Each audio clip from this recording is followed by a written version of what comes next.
brought to you by Silver Pumps. Top quality और consistent performance के लिए सिर्फ सिल्वर पंप नाम याद रखना। सबसे ताजा उदाहरण तो संभल का है। जो संभल की जामा मस्जिद है उस पर इस नए एक्ट का क्या असर होने वाला है, इसको क्लैरिफाई करना चाहता हूँ। आप भ्रम फैला रहे हैं कि अगर संभल की मस्जिद हमारी चली जाएगी। अरे कैसे चली जाएगी? संभल की मस्जिद इज एएसआई प्रोटेक्टेड मॉन्यूमेंट। कि अगर कोई जगह जो आप जिसके कस्टोडियन है, जो आपने एक्वायर की है, अगर वो कोई श्राइन है, मंदिर है, मस्जिद है, तो आप उसके चरित्र के अनुरूप काम करेंगे, आप उसके चरित्र के विरुद्ध काम नहीं करेंगे। कि मथुरा की शाही जामा मस्जिद वो वक्फ संपत्ति नहीं मानी जाएगी, वो एएसआई एक्ट 1958 से गवर्न होगी। तो यूपी तक में आपका स्वागत है। मैं हूं कुमार अभिषेक और आज की सुर्खियों में हमारे चेहरे हैं विष्णु जैन। जी हाँ, विष्णु जैन जो लगातार वक्फ को लेकर आवाज उठाते रहे हैं, लगातार वक्फ संशोधन को लेकर के जिन्होंने लड़ाई लड़ी, और अब जबकि वक्फ संशोधन एक्ट पास हो गया, अब ये कानून बन गया, ऐसे में विष्णु जैन ने जब जेपीसी के सामने अपने प्रेजेंटेशन रखे तो उन्होंने बहुत सारी बातें कही थी। अब ये एक्ट बन चुका है, लेकिन अब भी दोनों तरफ शंकाएं हैं। एक तरफ जो मुस्लिम समाज है उसे लग रहा है कि उनके साथ ज्यादती हुई है, उनके मस्जिदें, मदरसे, दरगाह, खानकाहें ये छीनी जाएंगी। दूसरी तरफ जो विष्णु जैन है या फिर दूसरे जो संगठन है, उनका ये मानना है कि अभी ये अधूरा है। तो क्या है, आज हम इसी बात पर चर्चा करेंगे और हमारे साथ होंगे विष्णु जैन, मशहूर वकील जो इस पर लड़ते रहे हैं। तो विष्णु जैन जी, स्वागत है आपका यूपी तक में। सबसे पहले मेरा सवाल है आपसे कि चूंकि हम यूपी के संदर्भ में ज्यादा सवाल जानना चाहेंगे लोगों के लिए, एक चीज आप बताइए कि जो एक परसेप्शन है खास करके मुसलमानों में कि उनकी मस्जिदें, उनके दरगाह, उनके कब्रिस्तान, खानकाहें इस नए वक्फ संशोधन एक्ट आने के बाद, उम्मीद आने के बाद छिन जाएंगी।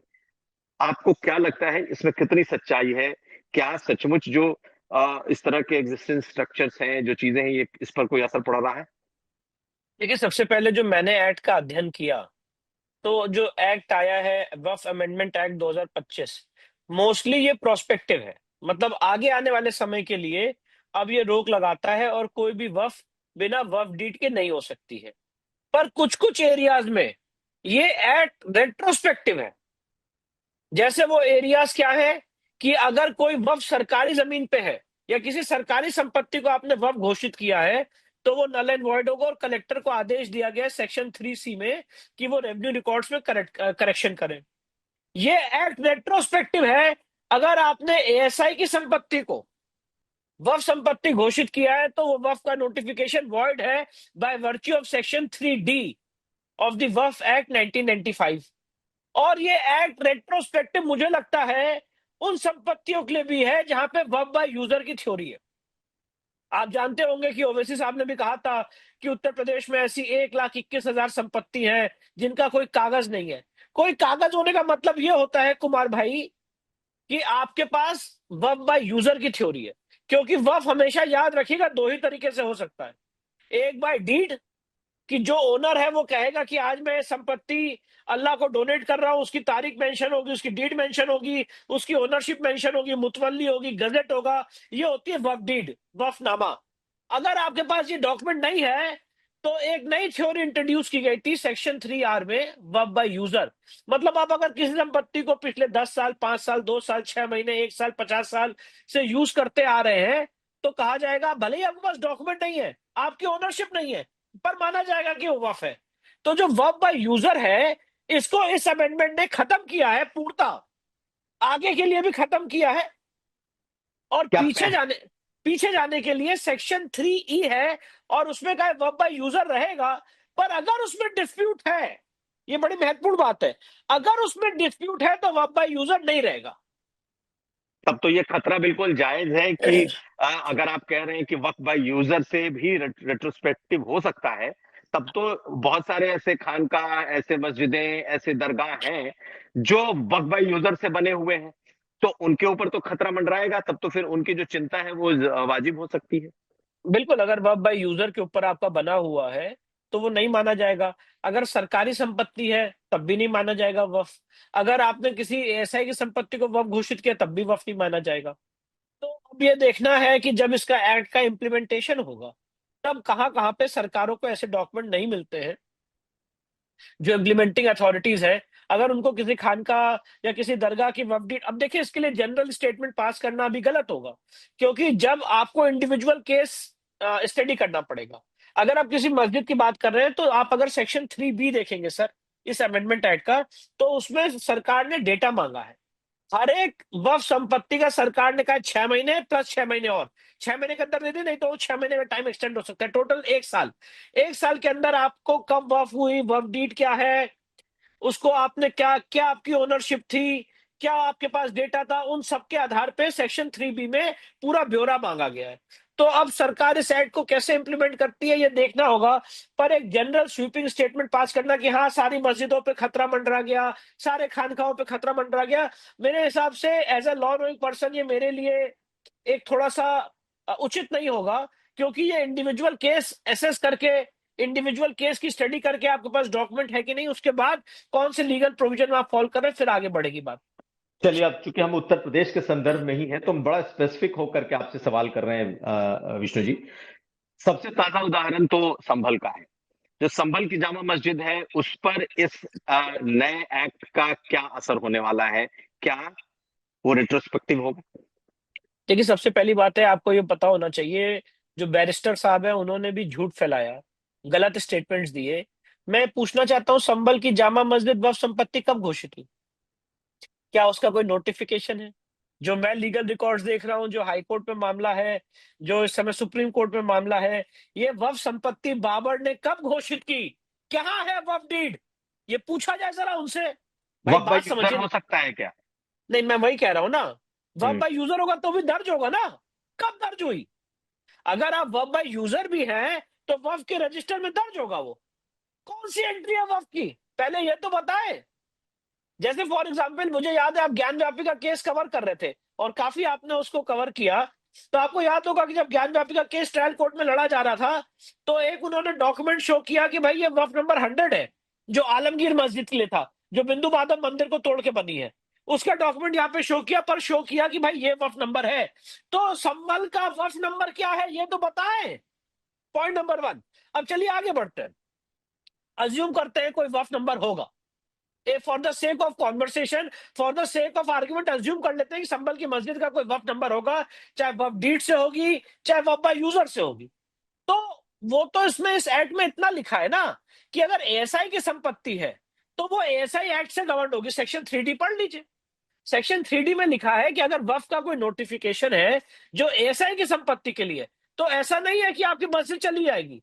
It will be governed by the ASI act 1958।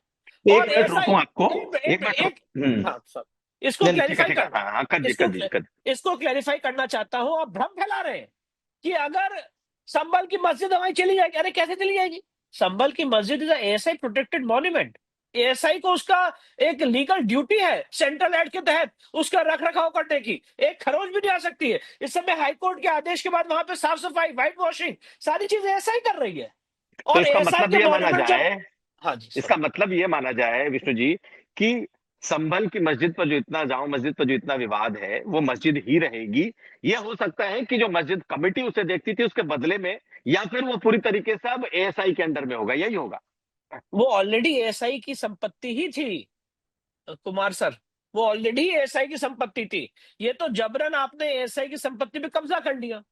और एएसआई, देखिए मैं आपको बता दूं, एएसआई एक्ट का सेक्शन 16 और 18 पढ़ ले बैरिस्टर साहब, और आपके सारे दर्शक खोल के देख ले। एएसआई एक्ट 1958, यहाँ पे कोई भाषण नहीं हो रहा है, लीगल बात हो रही है। एएसआई एक्ट 1958 का सेक्शन 16 और 18 देख लीजिए, जिसमें एएसआई को दायित्व दिया हुआ है कि अगर कोई जगह जो आप जिसके कस्टोडियन है, जो आपने एक्वायर की है, अगर वो कोई श्राइन है, मंदिर है, मस्जिद है, तो आप उसके चरित्र के अनुरूप काम करेंगे, आप उसके चरित्र के विरुद्ध काम नहीं करेंगे। ये मैंडेट है एक्ट का। और सेक्शन 18 में भक्तों को इजाजत दी है, नमाजियों को इजाजत दी है कि आप वहां पे जाके नमाज करेंगे, पूजा करेंगे। ऐसे देश में बहुत सारे ऐसे मॉन्यूमेंट हैं जो मंदिर हैं जिनके अंदर और वहां पूजा हो रही है। ऐसे देश में बहुत सारी मस्जिदें हैं जो एएसआई प्रोटेक्टेड है, वहां पे नमाज हो रही है। तो मस्जिद कहां से चली जाएगी? ये गलत भ्रम फैलाया जा रहा है, टोटल भ्रम फैलाया जा रहा है। सिर्फ बात इतनी है कुमार भाई कि जो एएसआई प्रोटेक्टेड संपत्तियां हैं वो वक्फ एक्ट से गवर्न नहीं होंगी, वो एएसआई एक्ट 1958 से गवर्न होंगी और एएसआई उसको संरक्षण देगा।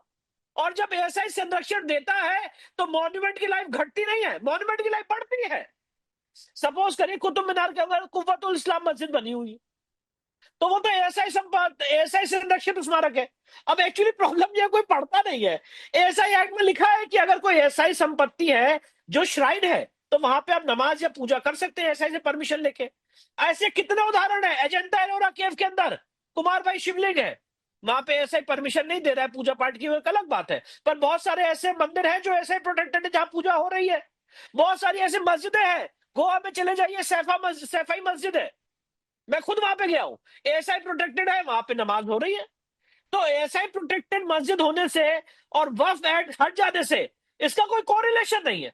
आप वक्फ एक्ट से गवर्न नहीं होंगे, पर इसका यह मतलब नहीं है कि वहां पे मस्जिद कमेटी भंग हो जाएगी या वहां पे एएसआई उसको कब्जा कर लेगा, आपको नमाज की या पूजा की इजाजत नहीं देगा। ये भ्रम फैलाने वाली बात है। सिर्फ इतनी बात है जो मैंने आपको बताई कि अब वो जो लीगल रिजीम है, जो कानूनी दायरा है, तो वो एएसआई एक्ट 1958 से गवर्न हो।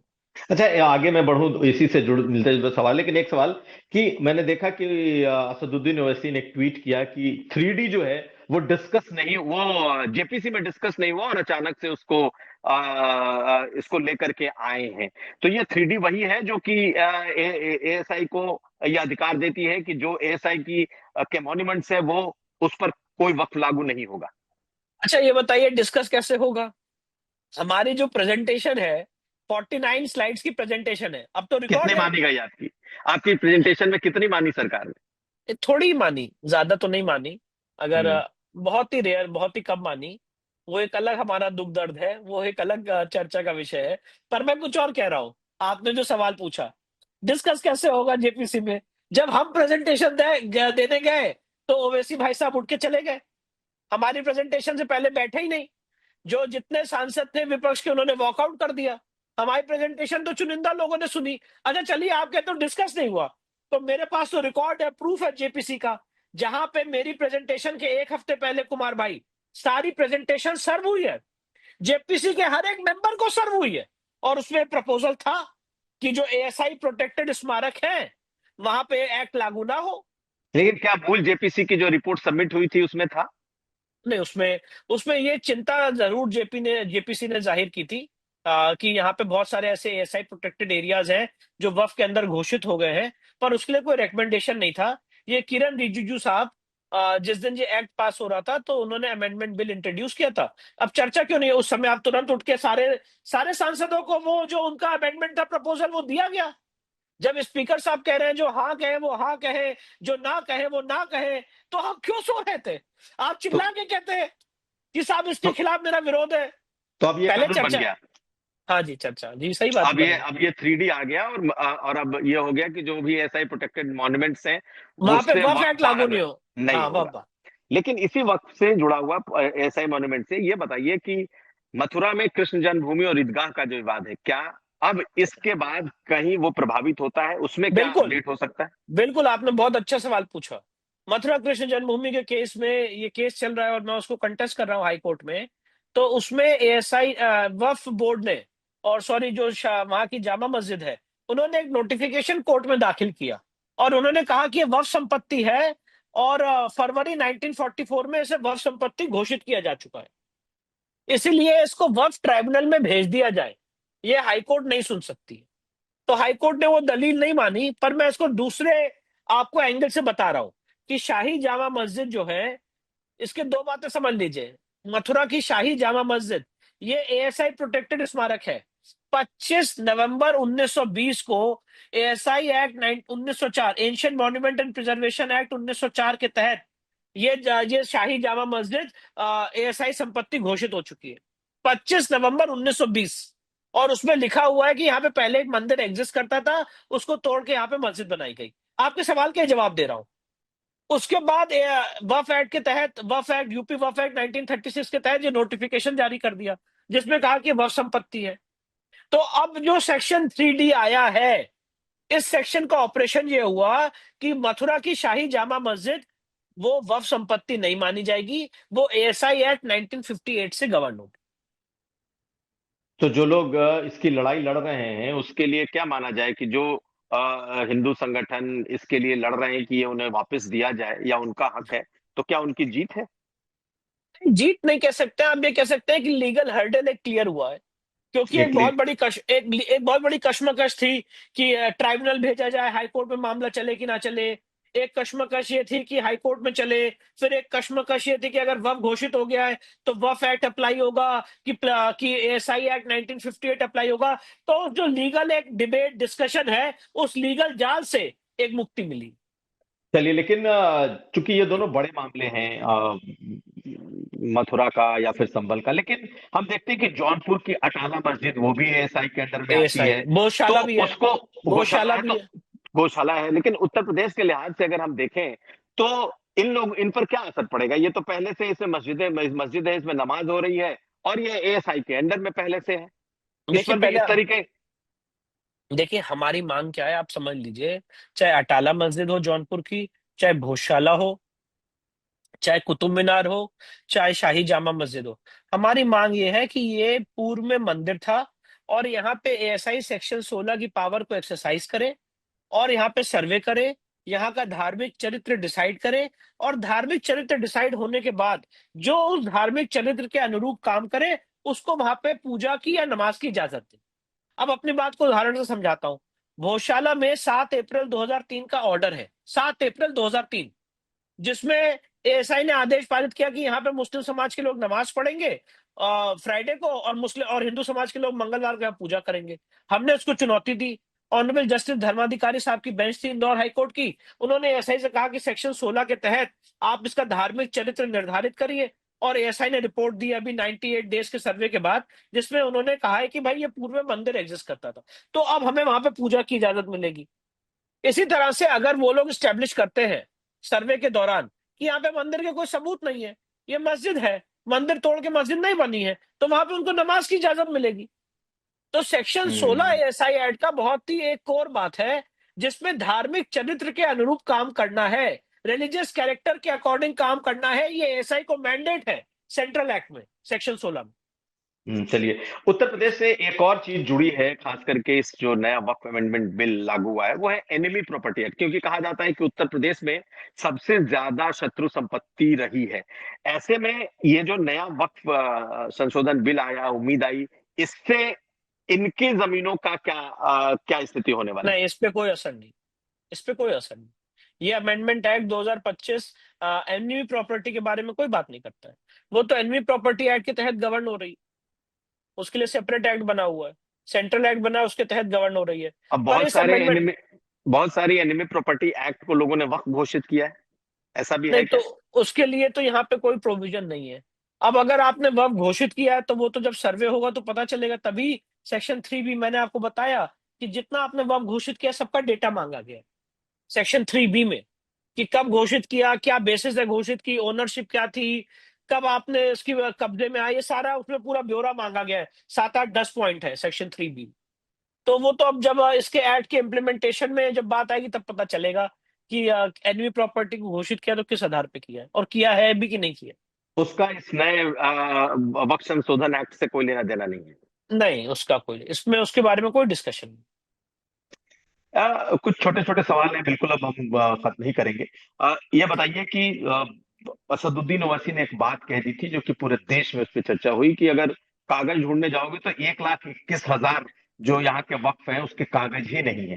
तो अब जो आम मुसलमानों के मन में है, जिसका प्रोटेस्ट हमको जगह जगह दिखाई दे रहा है, पार्टियां इससे प्रभावित हो रही हैं, जो जहां पर है वहां पर उसे डर है कि ये चीजें छिनने वाली हैं, 1,21,000 जो जिनके कागज नहीं है। तो आपको लगता है कि बहुत सारी ऐसी प्रॉपर्टियां जो अचल संपत्तियां हैं, जो जमीनें हैं, या क्या सचमुच ये अब दर्ज होनी शुरू हो जाएंगी सरकारी रिकॉर्ड्स में? और अच्छा आप मुझे बताइए कुमार भाई, उदाहरण से बात करते हैं। अगर आप ताजमहल के एक पोर्शन को, मेरी आवाज आ रही है, जी जी, अभी आ रही है। अगर आप ताजमहल के एक पोर्शन को एएसआई वक्फ संपत्ति घोषित कर दें तो क्या आधार है? अगर आप सूरत की म्युनिसिपल कॉर्पोरेशन को वक्फ संपत्ति घोषित कर दें तो क्या आधार है? बेट द्वारका को अगर आप वक्फ संपत्ति घोषित कर दें तो क्या आधार है? चंद्रशेखर आजाद पार्क को वक्फ संपत्ति घोषित कर दें तो क्या आधार है?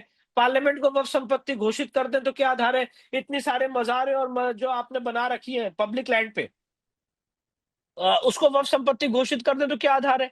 और अगर आपने गलत किया है तो उसकी अगर स्क्रूटनी हो रही तो उसमें डर किस बात का है?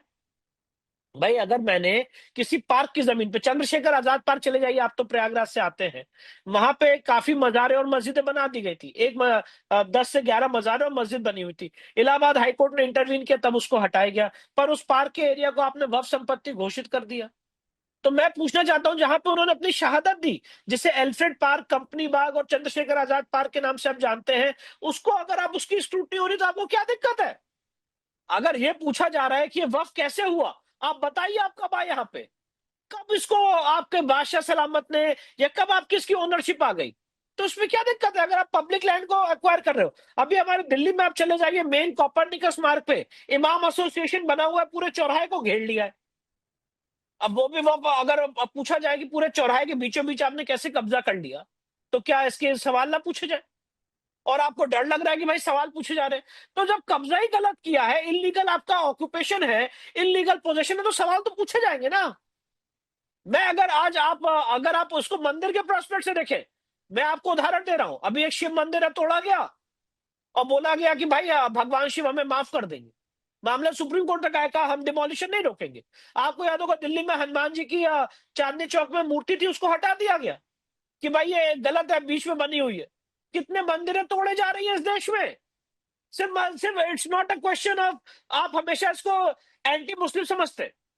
अगर आज मंदिर जो है वो पब्लिक लैंड पे बनी हुई है, तो उसको भी तो डिमोलिश किया जा रहा है, और ये सुप्रीम कोर्ट का ऑर्डर है। Union of India versus state of Gujarat के केस में 2018 supreme court, justice Arun Mishra और जस्टिस ऋषिकेश रॉय का। तो सवाल ये है कि अगर आपसे पूछा जा रहा है तो इसमें आपको इतनी घबराहट क्यों? अगर पब्लिक लैंड पे बना है तो आप उसको हटाइए, पब्लिक लैंड पे तो आप इंक्रोच कर ही नहीं सकते। और यही बात आई है सेक्शन 3C में कि अगर सरकारी संपत्ति को आपने घोषित कर दिया है या गलत कब्जा किया, तो वो कलेक्टर उसका रेवेन्यू रिकॉर्ड्स में एंट्री ठीक करेंगे। या वर्ब बाय यूजर के नाम से आपने कहीं कब्जा कर रखा है गलत, कोई डॉक्यूमेंट नहीं है, तो उसको हटाया जाएगा। बिल्कुल। अगर पर वर्ब बाय यूजर ने लिखा है अगर डिस्प्यूट है तो, बाकी वो प्रोस्पेक्टिव है, पर जहां डिस्प्यूट है वहां के लिए रेट्रोस्पेक्टिव। सेक्शन 3 सब क्लॉज ई। तो अब तो नए डिस्प्यूट आ सकते हैं ना, फिर नए डिस्प्यूट आ गए तब?